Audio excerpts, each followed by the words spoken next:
where those who perceive truth may strive to make others see. A big, powerful America, and shoot them for what? On that continent, we are trying to forge a new identity for which we need each other. That they can do anything they want to us. We might not be back. I might be in jail. I might be anywhere. But when I leave, you can remember I said with the last words on my lips that I am a revolutionary. And you're going to have to keep on saying that. I want you to imagine that you and your friends are going to a festival. And this festival is going to be at a place called the Foundry. Now, at this festival, you and your friends, you're planning to meet up and help members of your guild set up proposals for how to use the money for your district to rebuild a failing hotel.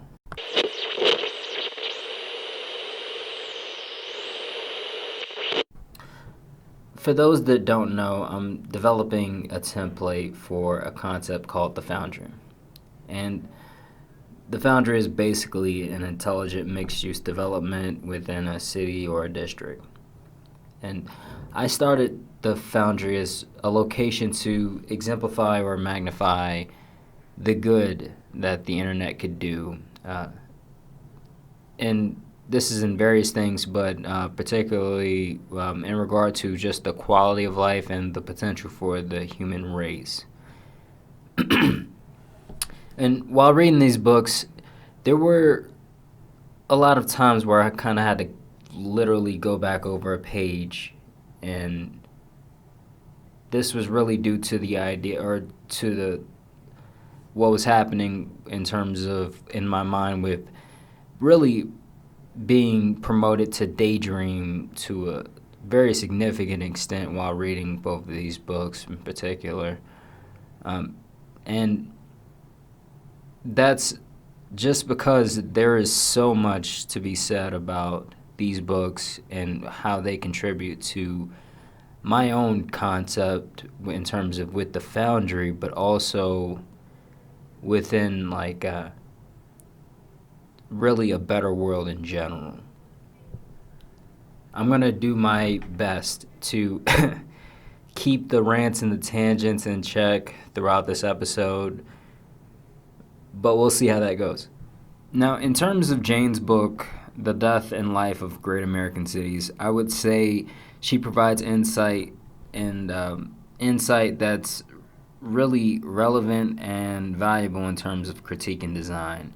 And this is even though that how old this book is, right? So we're looking at a book that's made in 1961, and it criticizes really the architecture of the 50s, but it still had a tremendous impact on really, of course, the concept of the Foundry in general, but also kind of how I want to interact with and the ideas I want to promote within cities in general. In terms of Aaron's book, Don't Build, Rebuild, it's important that we really understand that reuse is going to be the future. Today, we're not seeing the real cost of a variety of the things we use, and among such, building materials, I think, serve a very special place. We're going to have to be very, very resourceful in how we deal with building materials and spaces for buildings in general as well. Now, homes are they're growing more and more unaffordable, and that's I don't imagine that's a surprise to anybody. But in terms of the future, it looks like we're going to have to be creative with reuse. And also, I don't think this is necessarily going to be just a trend. It's really going to essentially be more than just an appealing option based on the aesthetic that it creates, but more so the only option that we have in terms of moving forward. In terms of my personal journey as a designer and an uncertified engineer, I feel like I have to say that. I've really found that the best contractors and designers and engineers, they know how to, they're knowledgeable about existing structures, existing materials, and they know how and when to be resourceful with these particular materials. Now, that being said, I wanted to make sure you guys understand I've personally experienced the benefits of resourcefulness in the building industry. And I believe that much of this Renaissance period that we're going through is going to really reside and rely on structures that exist today. Now, Aaron, he introduces various projects, and he talks about how cities can be thought of really more as reserves for building materials, and it's very powerful. It's very powerful in terms of thinking as a city in that particular perspective, in terms of the possibilities that can come about from that particular perspective. And it does look like dumpster diving and urban mining are more direct ways that we'll see this happening and taking form today. And he talks about how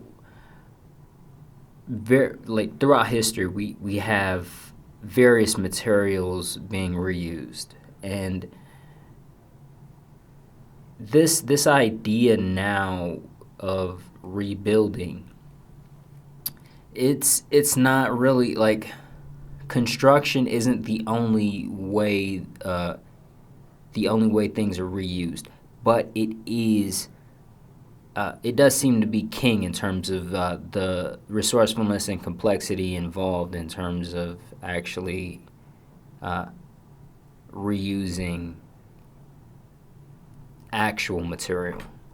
I'm actually more critical than Aaron in terms of with these projects and really determining the spirit to which they are made. And this is especially in museums and kind of how things are really dressed up in museums in particular. But Aaron is critical of this concept of what he calls quote-unquote fake architecture. And he points at how lofts are often using the previous building as more of a coat than being a true reuse, being a true end product of a reuse project. And this idea of reuse, he says that reuse is a statement as much as it is a practical way to occupy space. I still haven't come to terms really with the solid definition, but it sparked something, and it's kind of playing in my background noise for now. And in terms of this concept of lofts, and really lofts becoming more trendy as we kind of move forward, Aaron also acknowledges that the idea of loft living, it's forcing us into more minimalistic lifestyles in general. And I must agree. The idea of really promoting change is going to allow for more options to be is really going to allow for more options to be more appealing in general. And I must agree with that point. One thing Aaron really pointed out was how Rome had, I forget the actual name to which there's a particular definition or defining term that they used, when they particularly did this, but Rome would go in, destroyed or conquered places and take pieces of their architecture for its own in a lot of cases. And this is, of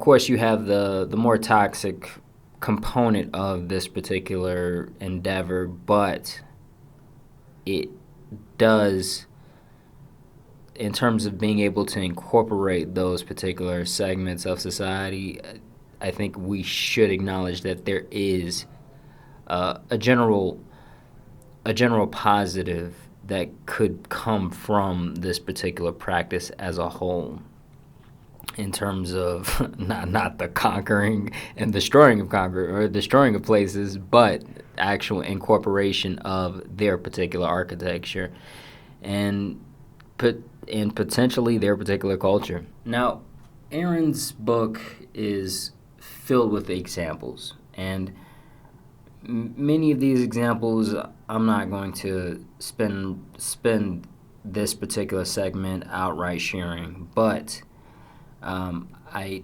definitely, they have contributed to what I call background noise in terms of actually addressing projects in the future, in terms of being able to draw parallels when when potential projects do come up.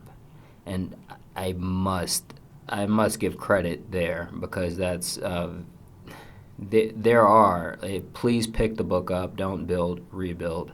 And these ideas, out of these ideas, I really want to mention is one I think is really, really cool, is this idea of non-permanence, or cities that aren't often permanent, right?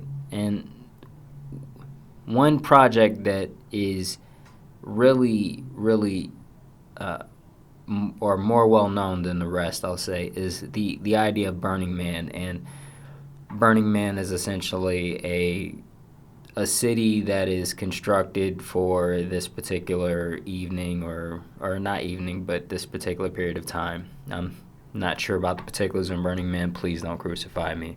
I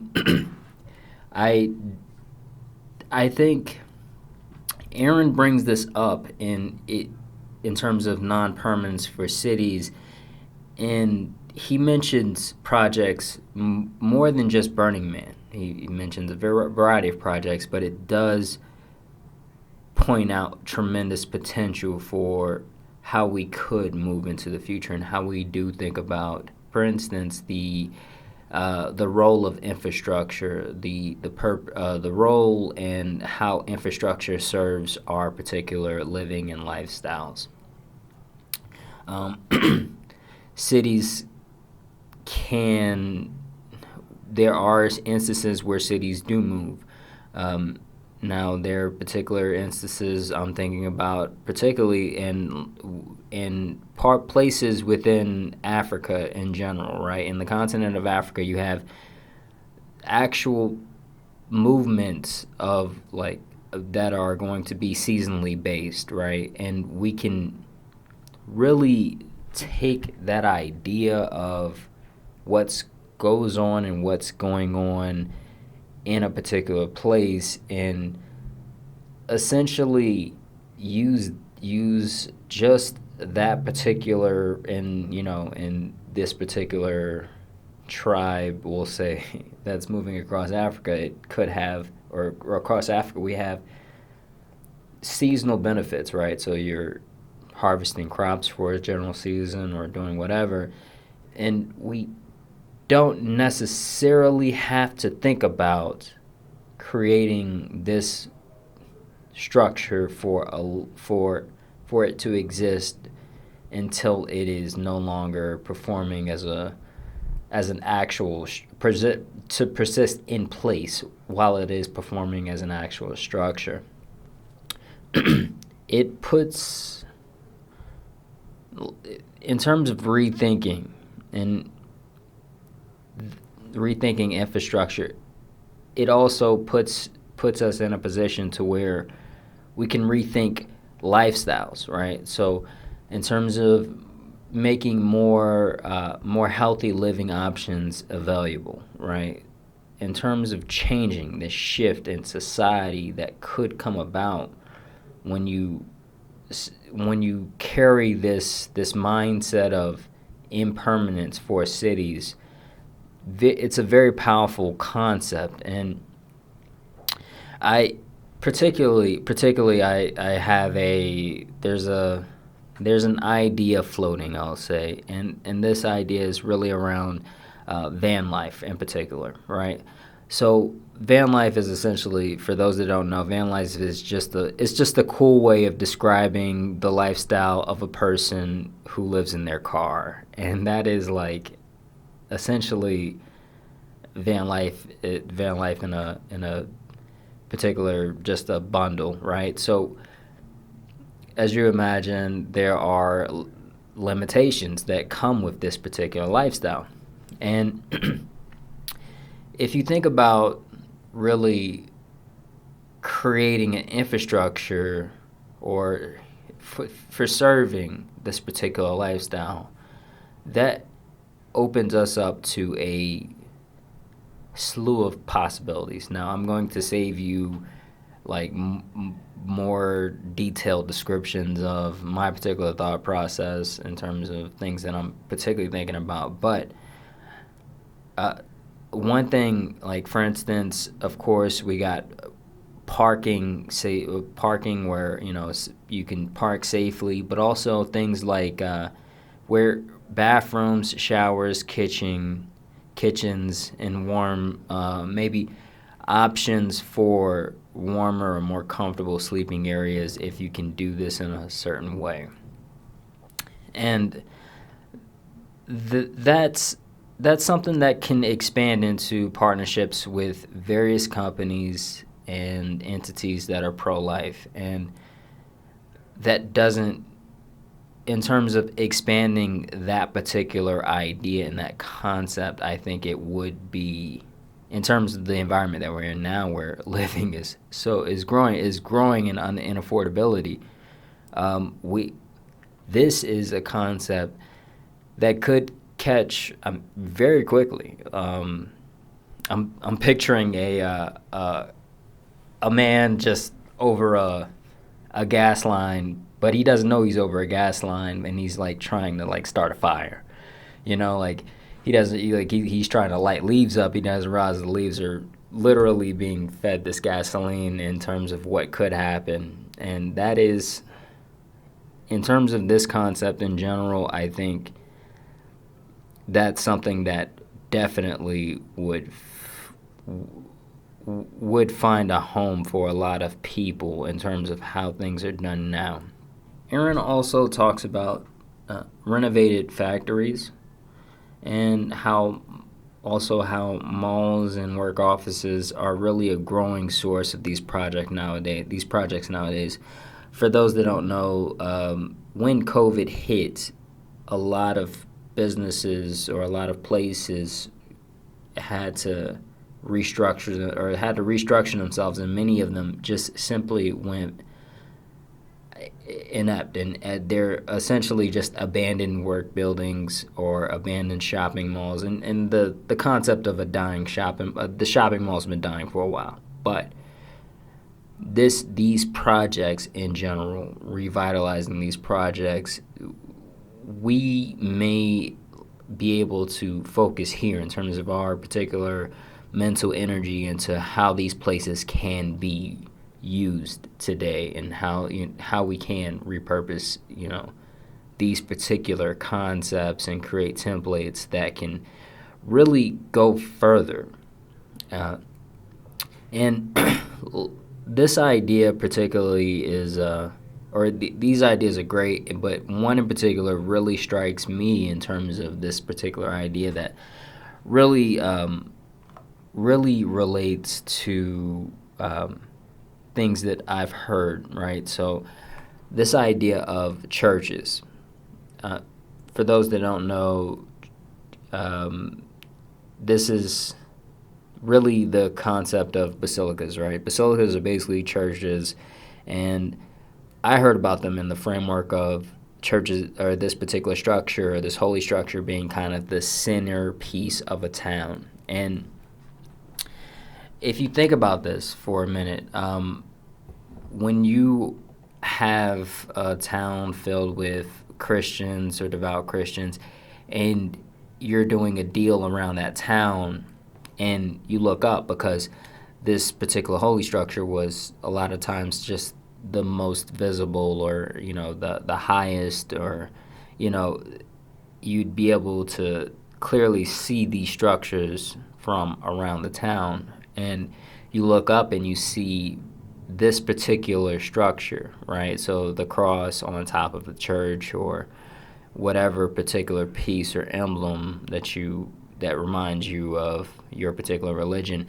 While you're doing deals, while you're doing business in any way, shape, or form, or just in your everyday work, you're reminded of this concept. You have this concept of God is watching, and I think it helps a lot of people to have that in terms of being able to really act in a way that's more in accordance to this idea of these principles that are taught in the particular church, or in that particular holy structure, what values really align with that particular idea.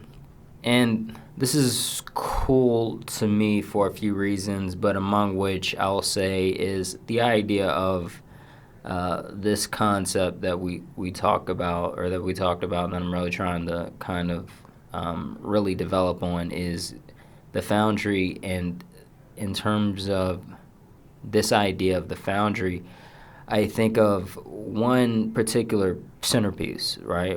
And this idea of a centerpiece essentially being a beacon for the Foundry, right? So it'll, in my particular thought, it lights up, and it has a particular meaning for every light pattern, or the actual color of the light, the patterns in terms of blinking, things like that, to where everybody kind of understands. But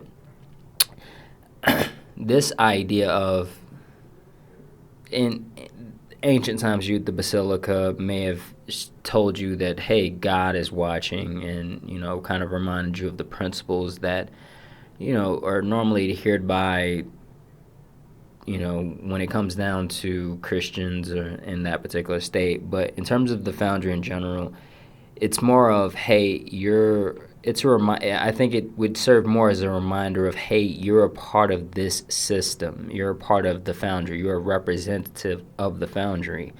And essentially help people act in accordance with that.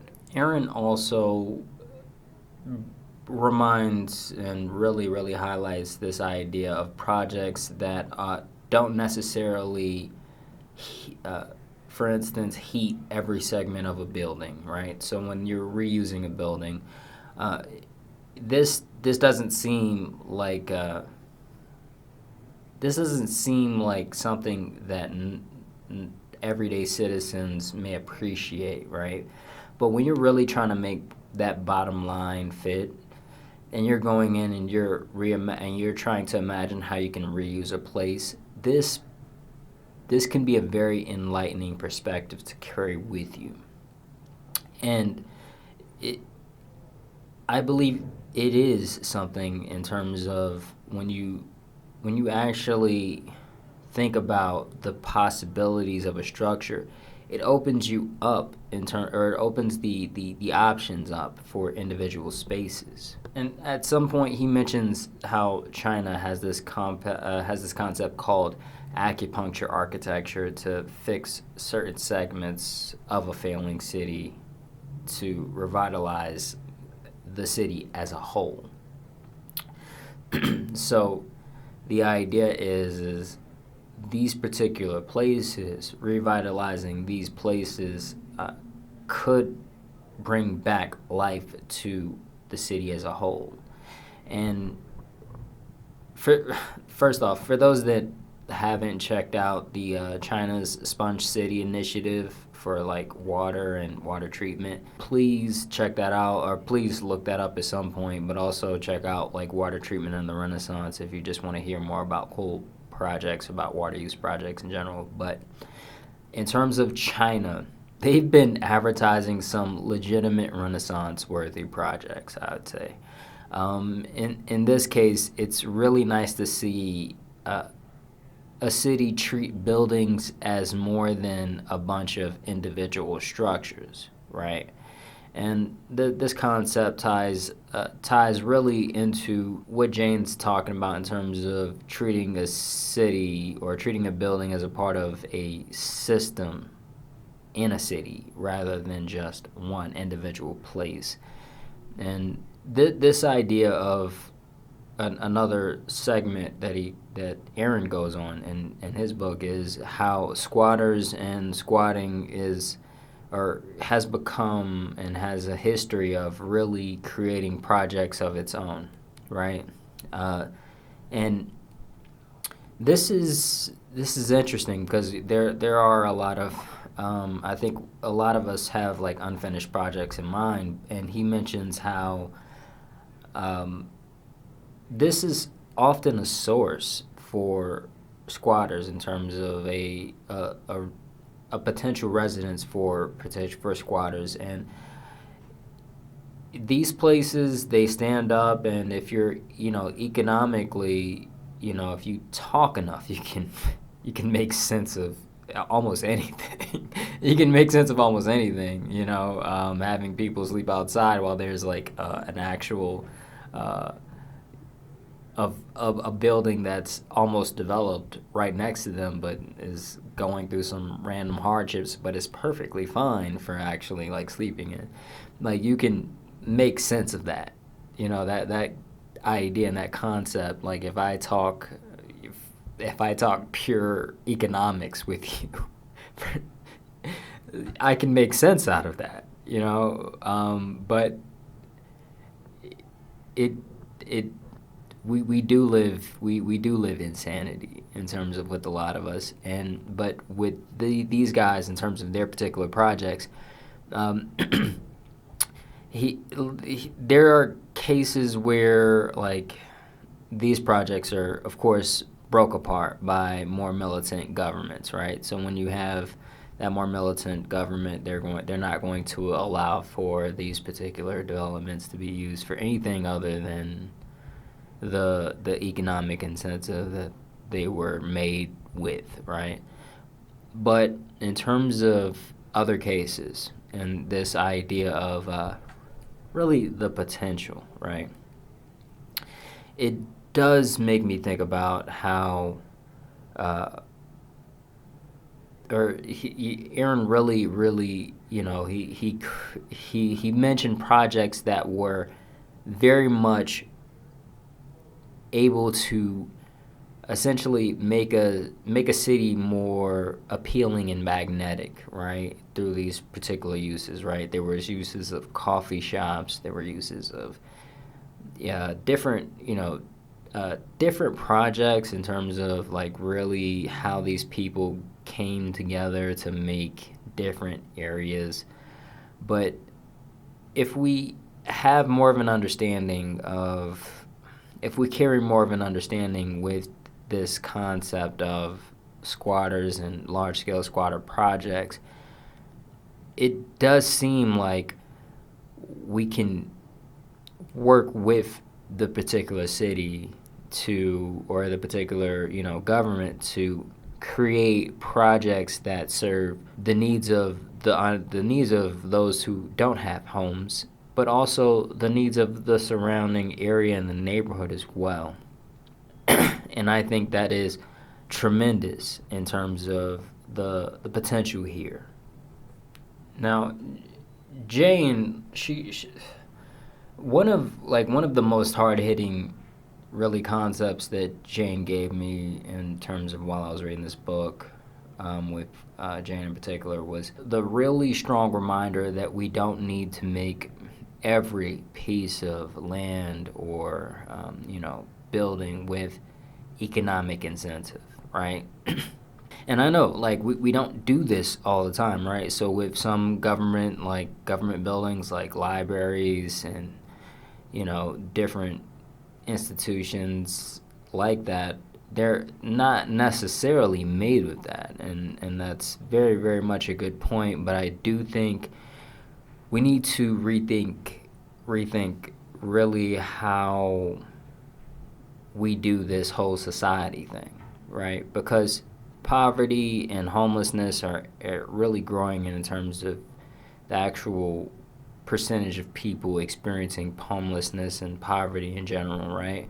And libraries grew in popularity in Roman times, and this was because a society was only really measured by what was available to every citizen, what every citizen could get for free in that society. That was the underlying reason in terms of the growth and popularity for libraries. And I would say we need to do that. We need to understand what that means for us today, because it does appear that we need to rethink this. We need to create a new concept, right? Now this particular situation that we're in,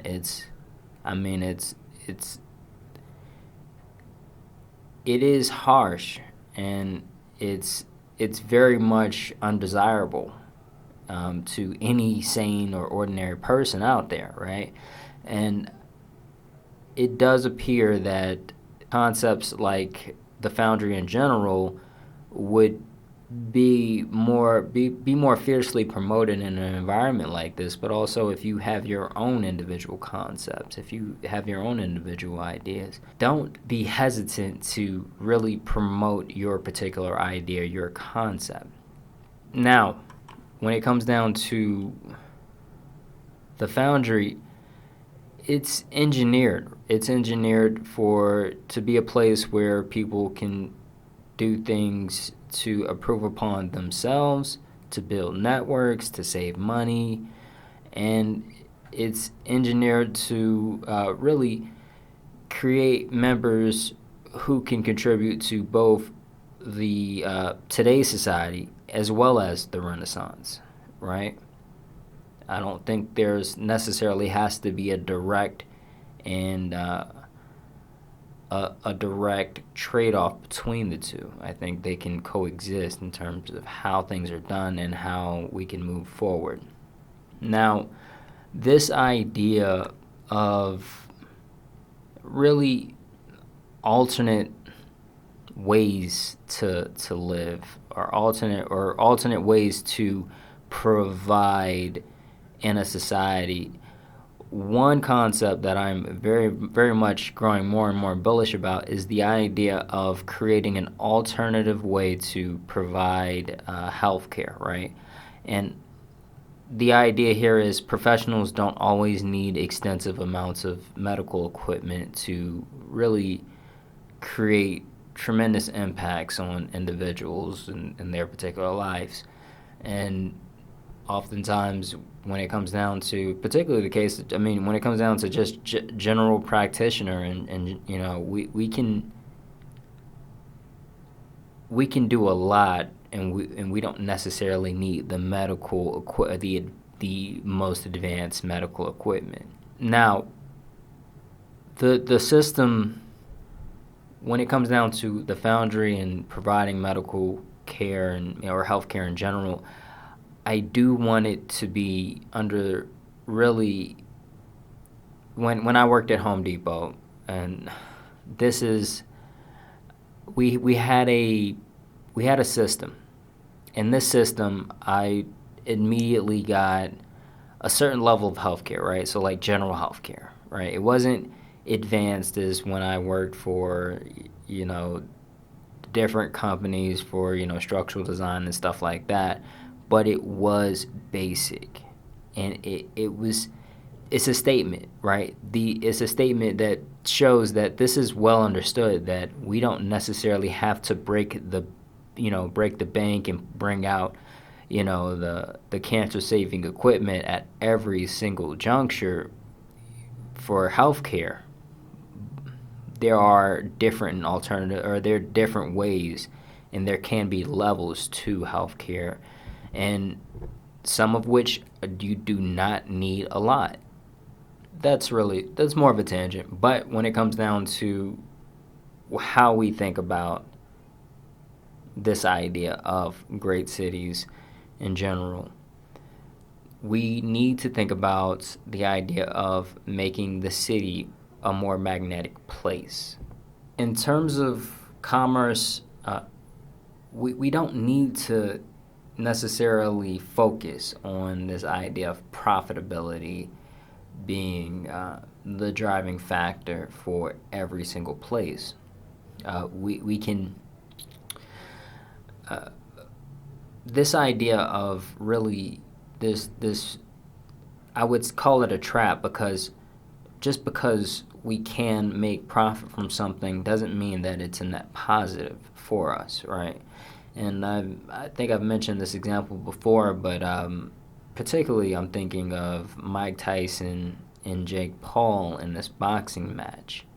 Now, Mike Tyson, I think, has really established this idea of, legacy in terms of his particular, defining Mike Tyson. Jake Paul, it seems like, wanted to take boxing more serious, and that right there, I think, is something that he's going to come up against. He's going to realize that money, no matter how much money you have, the idea of legacy legacy in terms of your relationship to boxing, that will not be, you won't be able to pay enough to make that go away in terms of the stain that you put on your particular legacy, right? And we need to think about this in terms of cities. The best cities are used in various ways, right? So, and not all these ways involve profit. Something that isn't necessarily profitable may attract people to an area, and these people would be able to spend money and spend more money and provide more tax revenue for our city in general. And city planners and officials, I would say they need to carry more of a consideration about the overall attractiveness of a city when they evaluate certain businesses or locations and really evaluate zoning laws. Take, for instance, the idea of restaurants, right? People will be more concentrated in these particular businesses at a particular time of day. So, breakfast, lunch, more nighttime dinner, right? Now, this is interesting because if you just have an area of restaurants, that would make this particular street or area more profitable if it's just populated with restaurants, if they're good restaurants. But in terms of holding and maintaining a concentration of people throughout certain portions or throughout various portions in that day that don't align with that restaurant, we would surely start to see really what looks like unhealthy city areas in those particular time frames. And we need to avoid this concept of empty areas that really just kind of don't carry consistent magnetism, right? We're not consistently in these areas. That more consistent concentration is really the sweet spot in terms of a great city in general. Those areas with more really just diversity in terms of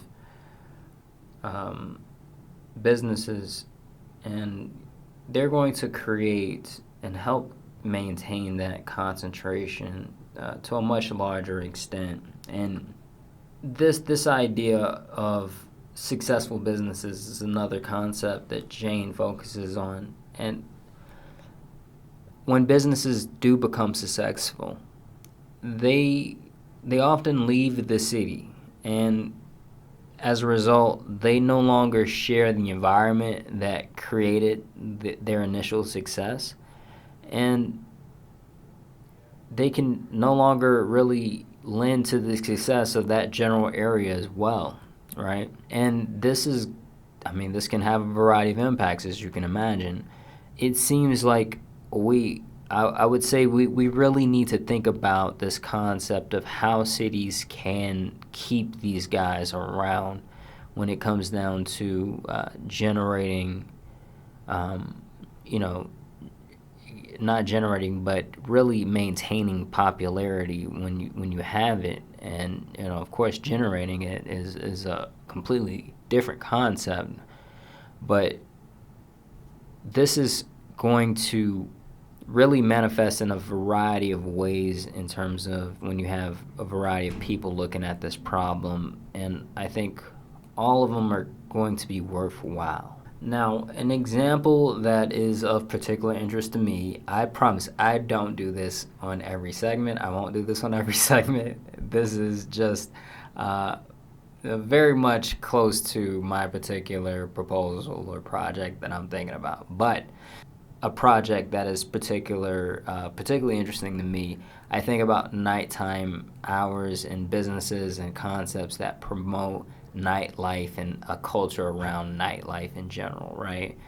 And this is, I'm speaking to you guys as I don't do any drugs or alcohol. I don't smoke, but I do think that that's not the limit. That's not where nightlife stops. I think we have a tremendous there's a growing movement of sober life and sober living people who I'm sure would agree with this. But this idea of we should think about this. We should really, really particularly promote the idea of 24/7 businesses, right?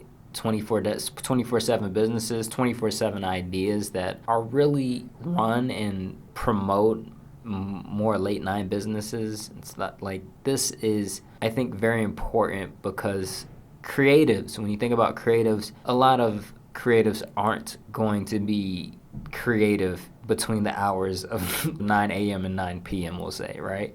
But having a nightlife culture, it seems like would promote more creativity in a general society and what happens in that society and what happens in that particular location. I like the idea personally of cafe bookstores that stay open late or just open 24 hours. And also this concept of fire pits, and particularly like fire pits, maybe I'm thinking about how, for instance, let's say a cafe is 24 hours and the late night shift has a special certification to maintain this particular fire pit that's on their particular block of area, and that's more so governmental regulated, but the government is in partnership with the cafe at this particular at late night hours or something like that. And that's going to lead to something that may not have direct financial incentive in terms of those businesses may not generate the profit at night. But in terms of thinking about that city in general, when you know that these places exist within a city, that city, I would say, becomes more attractive in general. And that's the power, particularly like nightlife, that doesn't involve that is more sober life in general, and promoting of creatives and creative lives in general. And I think what stops nightlife culture from populating a lot of situations is this connection between nightlife and crime. And what I really like, and what Jane brings up is she doesn't dance around this idea of safety, right? Safe cities, right? And when you think about safe cities, you probably think about a lot of factors, and Jane really focuses on the idea of safe sidewalks as being the primary solid perspective and metric for really measuring how safe a city is. How safe are the sidewalks, particularly at nighttime? And this is interesting because this concept of first, she has like a whole section on sidewalks in terms of like she really hammers on this idea, and I mean I think it's for, I would say it is for a good reason. And this idea is, you don't have to, like, sidewalks don't necessarily have to be a simple mode of transportation for people walking from A to B. This is a place where kids can play, a place that can be designed to promote more social interactions between people and really create more successful businesses. When you think about like kids playing, you think, oh, we have playgrounds for that. When it comes down to playgrounds and what happens in playgrounds, how playgrounds are used, there are some great examples out there, right? But a lot of places, when it comes down to playgrounds, first off, a lot of times they're just abandoned. They're not used. And I'm not sure if the chicken or the egg comes first, but the idea of them being abandoned and not used often attracts people who can,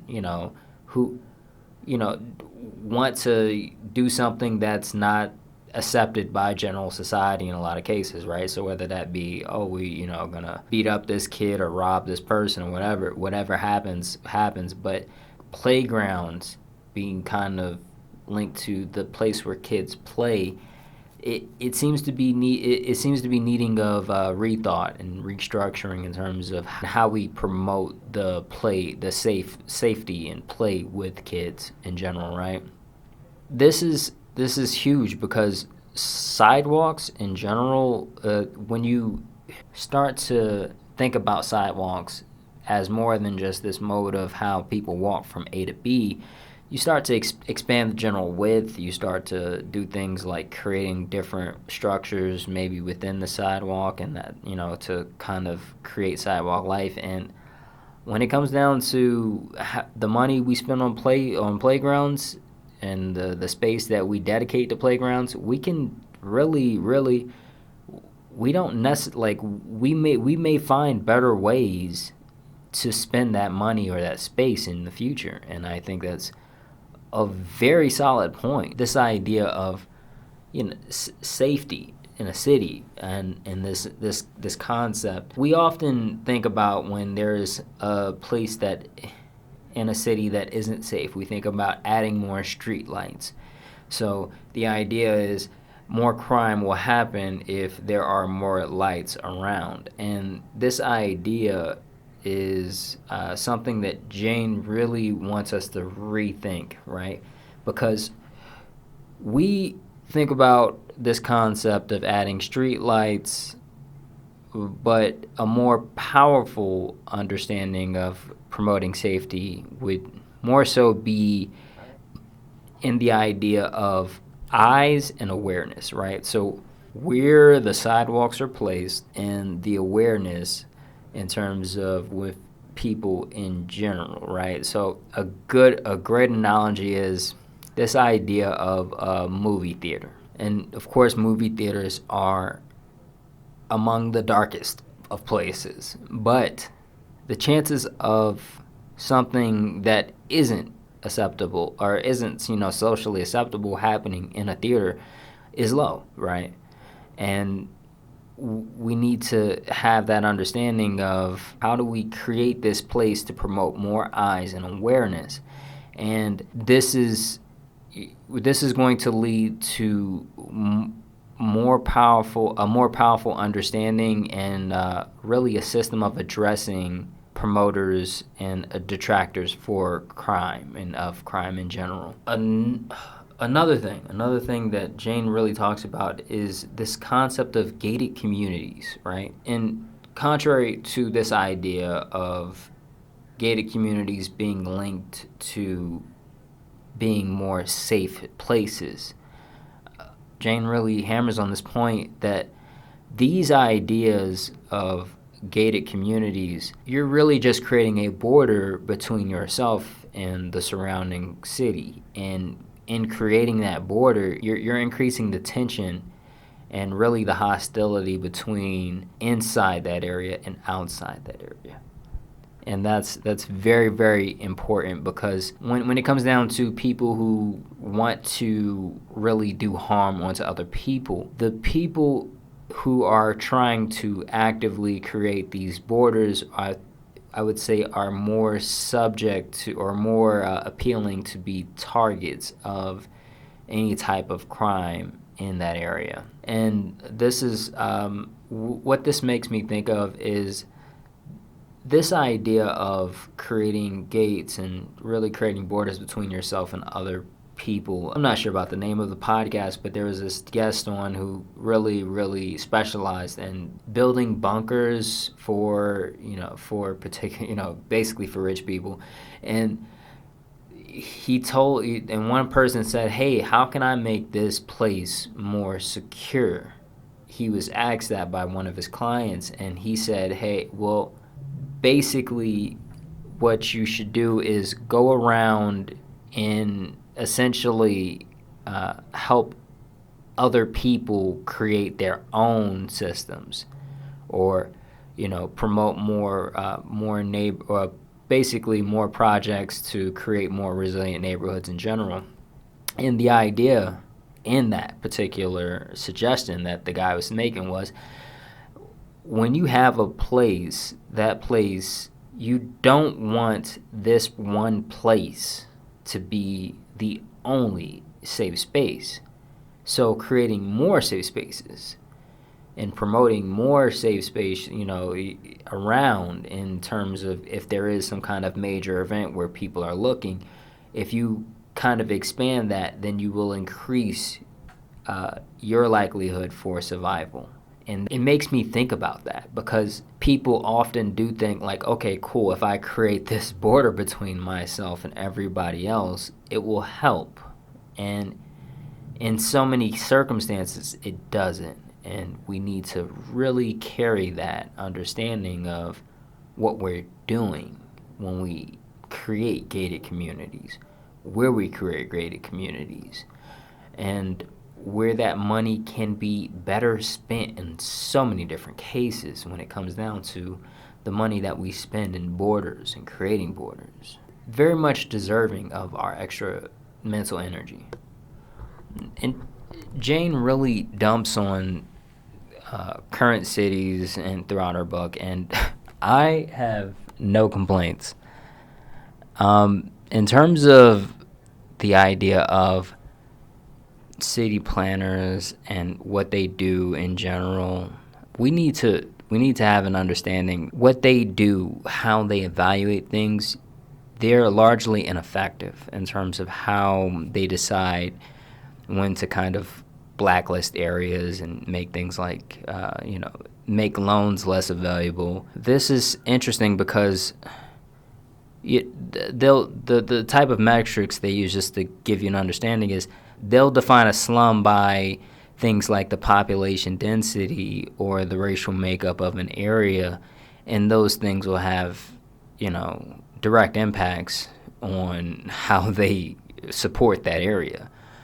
This is detrimental to be kind, and we want to do better in terms of creating better places in the future. Now, it's hard to imagine whether these particular initiatives and strategies were ever effective, but it's important to note that the general population and really the family structure in general today, it's different. It's different, and it's transforming at a much more rapid pace.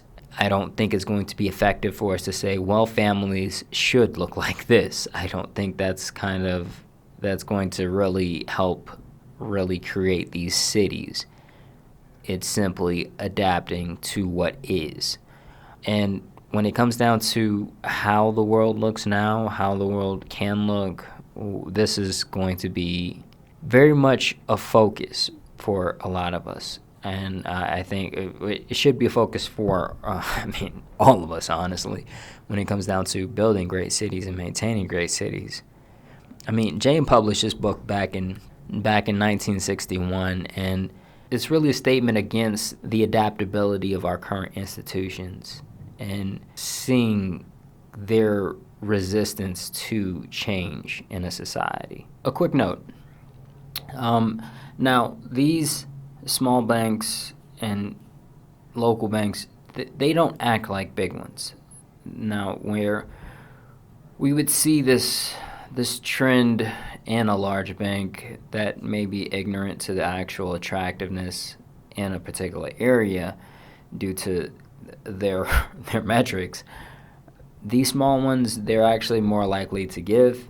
And in times of crisis in general, Jane talks about 3 ways that saved cities from failing and being in failing states, and that particularly that were blacklisted from conventional loans, right? And one was the idea of local banks and small banks, where they were willing to lend where others weren't. A second one was bartering construction trades in general for a particular neighborhood and to help keep that neighborhood alive. Very interesting. Check out Bartering in the Renaissance if you haven't.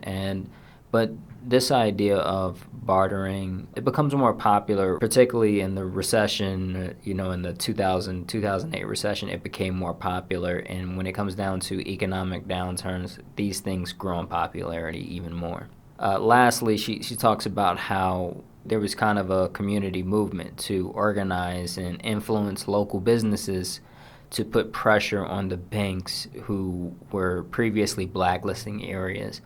And the idea was these banks where a lot of local businesses would hold their money were now kind of strong-armed and saying, no, you are going to give these people money to be in these particular areas. And by all accounts, it seems like these are going to be very effective when you can really build more interconnected, stronger communities. And it looks like these communities are the future, right? When it comes down to this concept of quote-unquote unslumming, Jane is actually critical of how cities handle this situation, right? Because they're largely just ineffective in addressing the issue, right? But in terms of while making this book, 2 of the primary really ways to address a housing development is, or a failing housing development was literally to physically move the entire development, or make an actual copy of the actual development in the housing development, right? And it's interesting, right? Because Jane really argues that a more powerful definition of slums is they are places where people want to leave. So the concept around unslumming should be centered around the idea and the concept of improving these areas to a degree where people in various various socioeconomic levels, they would like to stay. And I think it's a magnificent take on this particular concept and this idea of unslumming an area, right? Now, the idea of unaffordable housing developments in general, it creates a stigma, right? This place is an area where people are not successful. These places are exclusive to certain income levels in a lot of cases, right? But if done right, occupants in this area, they would really receive benefits and be incentivized to really reach a higher socioeconomic class or a higher economic class, however you put that. And the idea of these people, when they do achieve these higher, socioeconomic classes, whatever, the idea should be that these people have an option to stay where they are. Or at least in the 1950s, I'm not sure how things are handled now, but in terms of like 1950s, the idea was this development was, once you left that particular bracket of poor or poverty, then you could no longer stay in this development. And that is one of the main ways in which we can transform this now, in terms of how things can be done now, if things are still that way. I must emphasize that point. And the idea here is creating places that may have a percentage of people who receive government benefits or housing subsidies in one way, shape, or form, but they also have people who don't, that mixture of people is really going to help in terms of how that area could transform, right? So we're thinking about a place that may have a stigma of being a place where a lot of people receive government subsidies, but after this transformation takes place, this actual location transforms. This entire neighborhood transforms. And that's what's interesting here, because we don't, when we build places, when we expend building materials and actual space for these building materials, this is a more powerful way to use to have these spaces utilized, right? To have these places not necessarily, in the ideal world, that in these people's minds is, poverty ends and maybe we can make this like some kind of community center or something. It's okay, but in terms of actually transforming a place in terms of more organically, this seems like where we really want to be and where we really need to be in a lot of cases. Jane also talks about this idea of old buildings really being a place where new ideas have opportunity to materialize, and this idea of value having this multi-dimensional aspect to it, right? Because when a place is, has been standing for some amount of time, I think we should attribute that value to it, in terms of that value in essentially being more affordable, right? But appealing to new ideas to take form and take shape in this particular place. And it's interesting because when it comes down to new buildings, it's like Jane points out how this is more of an option for old, successful buildings to come into a neighborhood, which is so crazy. But I mean, it's. I feel like it makes so much sense. It's like, how did I not think about this at first? I don't know. But in terms of this idea is something that really I struggled with it first, and it really led me to getting Aaron's book on kind of reuse projects, right? Because when it comes down to the Foundry template, right? So that project, that intelligent mixed-use project that I keep talking about, and I won't shut up about in this segment. It's a template that is really designed as a new place, even though and I fully understand that, or even before reading these books, I fully understood that there were going to have to be significant elements of, reuse in existing buildings, but I didn't think about it to this extent. And I think now I would say that this template needs to be designed with new buildings, or with old buildings, and reusing old buildings in mind, and how that can be done. I think that will serve as a more powerful template in terms of really creating a practical template for people to, apply to various areas, right?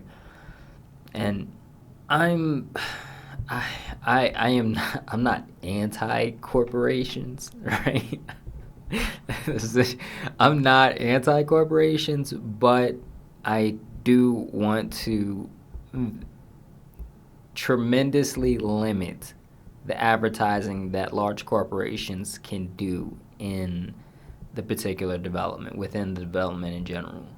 And this is, I mean, this is what I really struggled with, was the idea of having to rethink the impact of really using and utilizing new structures, because I do want new structures. I particularly have ideas around new structures. And to be honest, I was very much considering just outright banning large corporations from the Foundry and the Foundry concept in general, or the template, and kind of making that more of a solid defining factor for the Foundry. But I do think that the financial incentive, maybe it shouldn't be completely ignored in terms of what large corporations could do.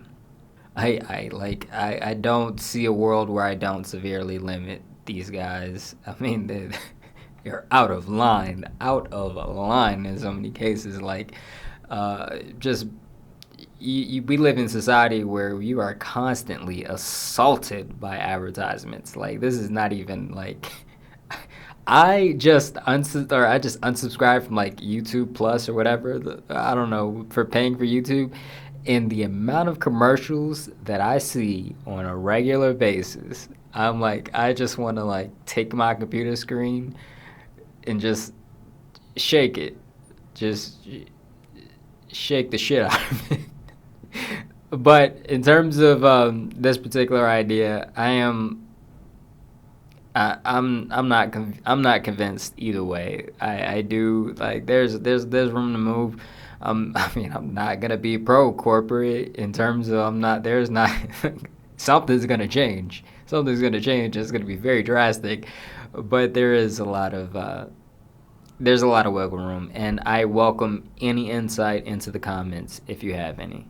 The concept of the Foundry in general, right? So it's about various things, of like, I won't shut up about, but connecting people to their surrounding community and spaces, and really platforming groups of people and individuals to make more of a change. The idea of how residents should be more than simple occupants in a neighborhood is something that Jane brings up, and it is tremendous, and it was a very powerful affirmation for me in general, right? Because you want to see neighbors or people who live in places that are doing more than simply occupying a space. Particularly, Jane talks about having these places connected, and how these places should be connected to impact decision making is tremendous. And organizations, how people connect to communities, organizations seems to be it, right? So in terms of this powerful affirmation, right? So for those that don't know, guilds are essentially just organizations, people that, kind of in alignment with this particular cause or initiative. And this is very interesting, because connecting these people and creating more connections and creating more opportunities for connections is something that Jane emphasizes, right?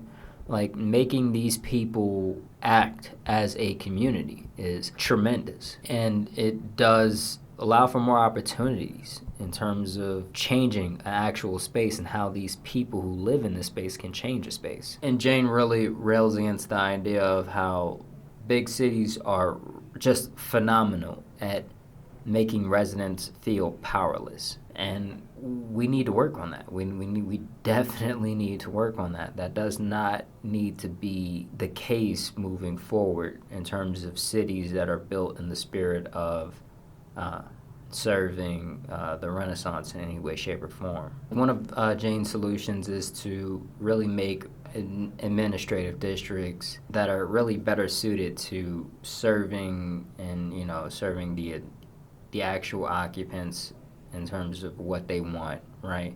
And I have to agree, and that's pretty easy in terms of for me to agree with, but I want to like really try to promote particular elements. For instance, the idea of open mics and my addiction to nightlife culture.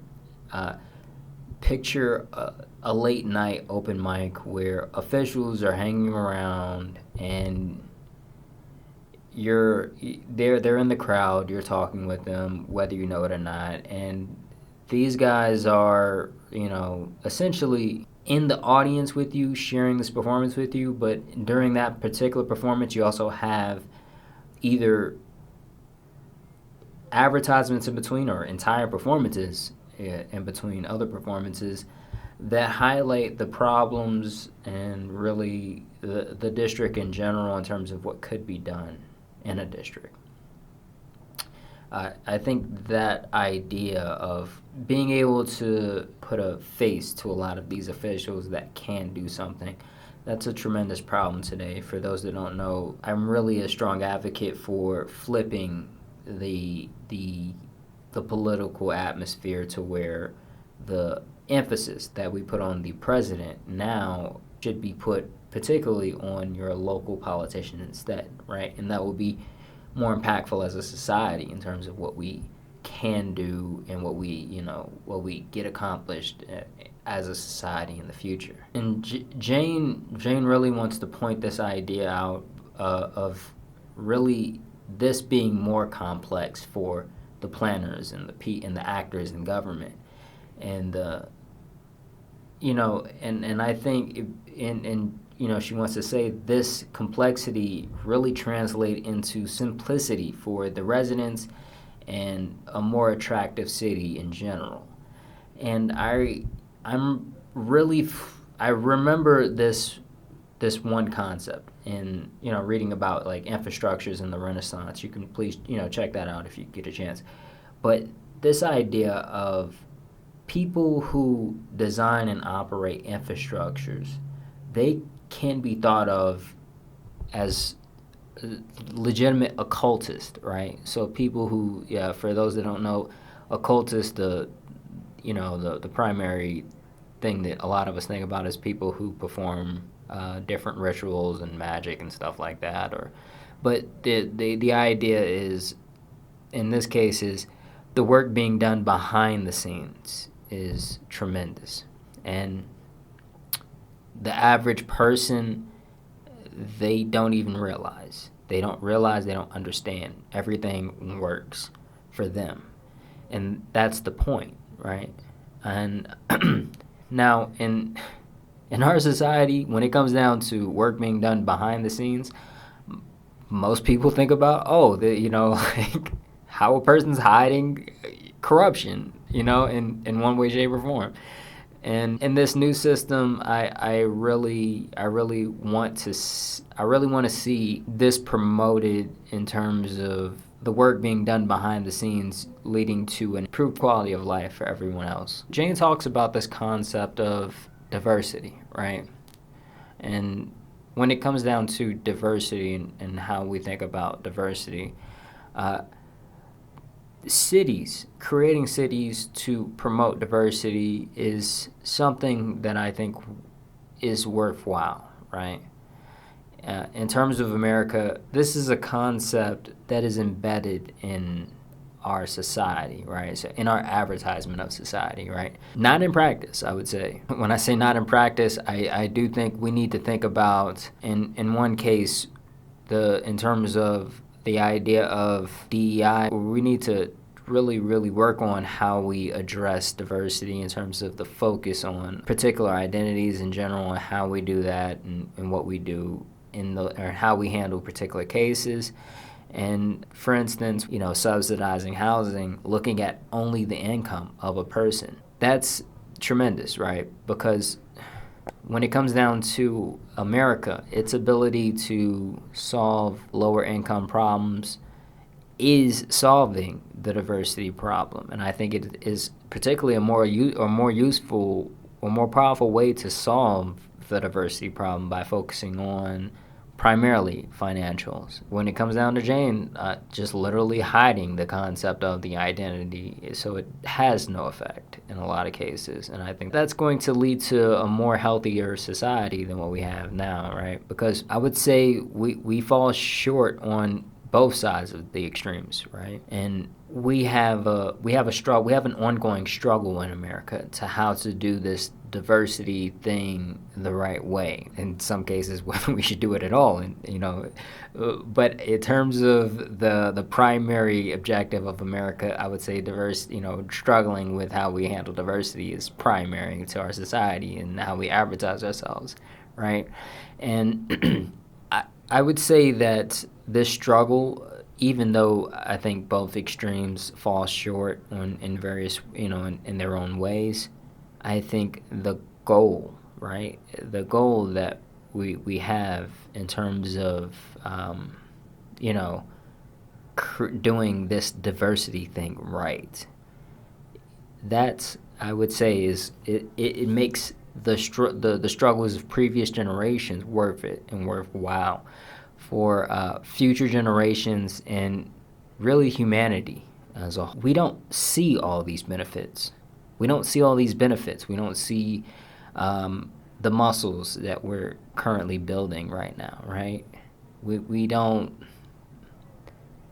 These aren't going to be immediately apparent for us, right?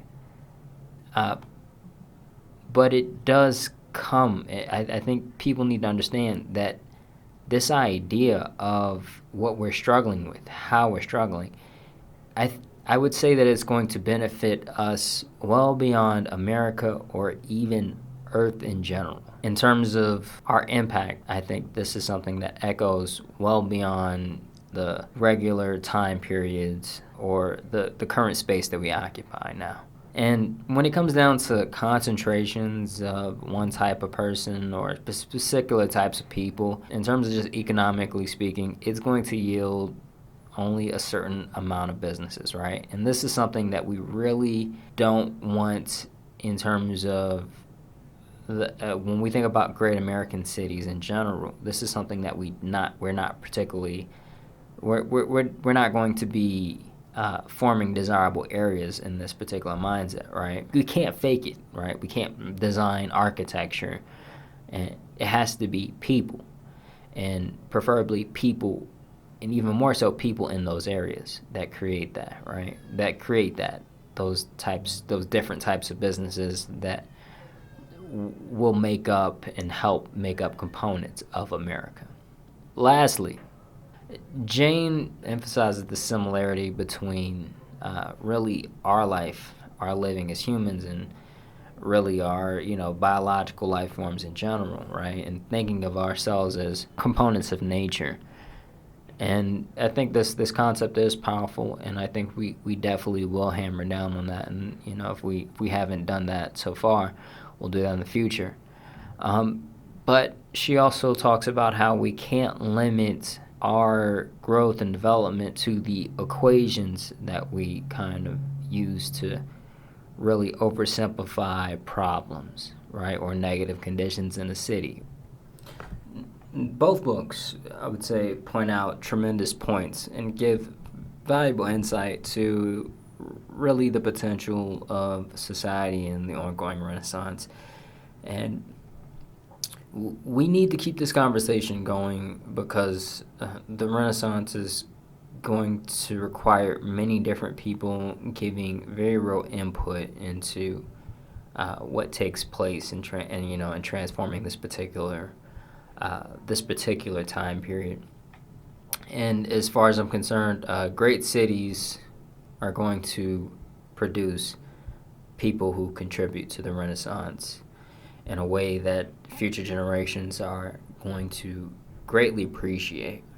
In terms of this video, make sure to do all the YouTube stuff. Please like, subscribe, comment, whatever, right? Especially comment with any thoughts or insights or book or video recommendations regarding great cities in general, right? If you're on podcast, please subscribe. And thank you all for listening.